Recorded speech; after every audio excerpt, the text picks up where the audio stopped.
Today's video might be a little bit confusing for some people out there, especially me. Today I'm going to be comparing some tenor saxophone necks, not one, not two, not three, not four, but 5 tenor saxophone necks here in my grubby little paws. As usual, we have the original hand-hammered copper neck that I got with my Beast tenor saxophone. There's a Selmer Reference 54 neck, which is this matte finish. A silver Selmer neck. A wooden Parachos neck made for Yanagisawa. And another Selmer Reference neck, which I adjusted the angle to make it slightly higher.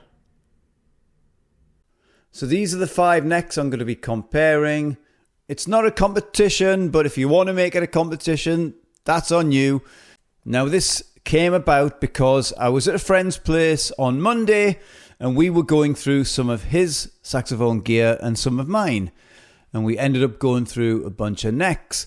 Now I decided, of course, to jump down the rabbit hole and absolutely confuse myself. Now, it's one of them things when you're a saxophone player, as soon as you start trying different gear, it messes with that thing there. So my personal advice is to kind of stay with what you like and go for it. But that's my words, not my actions. I am absolutely terrible at taking my own advice. So I like to try different gear because I'm a saxophone degenerate. And I mean that in the positive way and the negative way. Because first of all, it's confusing. Second, it's very expensive. And third, no, there is no third. Anyway, I just like to try different gear. So let's try these necks as a blindfold test. I'm going to play the same little exercises on each one. And then the results at the end when I give you my final thoughts. Anyway, let's jump right into the demo and the comparison. And I'll chat with you horrible lot after the demos.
Well, that was quite an interesting, eye-opening experiment. Could you tell which one was which? So now that you've heard all 5 necks, it's time to reveal which one's which. And I hope you didn't cheat. Could you hear any similarities, any differences? Was anything spectacularly different between them all? Or were they all pretty much similar? I mean, in some respect, they are going to be pretty similar because it's me playing on the neck. So yeah, it's the same saxophone player with the same saxophone, same mouthpiece, reed, ligature, blah, blah, blah. The only thing changed was the neck. So could you hear that difference? Now anyway, let's get into it. Let's give you the answers. So neck number 1 was what I call the adjusted Selmer neck. It's where I've slightly heightened the angle here, and it's raw brass. Neck number 2 was the silver Selmer neck. Neck number 3 was the reference neck by Selmer in matte finish. Neck number 4 was the original neck I got with the tenor saxophone, the Beast neck. There's my logo on the front, the hand-hammered copper neck. And neck number 5, last but not least, was the wooden Parachos neck for Yanagisawa. This one. So do you have a preference? Which one do you like? Number 1, 2, 3, 4 or 5? Or none of them? Or maybe 1 or 2 of them? Who knows? It's just a little experiment to see if you could hear the differences or no differences or similarities or whatever. I'm just putting this video out there so then if you come to decide on a neck for your tenor, you might think to yourself, well, I like the sound of that one, or maybe I like the sound of that one. Or you might not like the sound of any of them. So my preference out of all 5 of these little beauties is all of them. That's the confusing thing. I like them all for different reasons. I'm swaying myself a little bit more towards this Yanagisawa Parachos wooden neck. Maybe it's just I'm listening with my eyes because I think it looks fantastic and I like these underslung necks. But I also like tonal qualities in the sound. But I also like tonal qualities in the sound of all of them. So that's the issue I have. So what I'll probably do is switch between necks for a while until I find one which I'll settle on. And I think I know where I'm going to settle. But it's fun trying anyway. And it's not distracting me from anything I do in music. It's actually enhancing because it inspires me to play even more. So the neck is very important. Anyway, I hope you've enjoyed this video. I hope it's been useful. So do me a huge favor, get your little finger, click on the like button down there, click on the subscribe because that costs absolutely nothing, but it makes this old ugly head smile. That can't be so bad. Anyway, you have a great day, enjoy your saxophone journey, and you'll catch this old ugly head in the next video. See you later, peoples.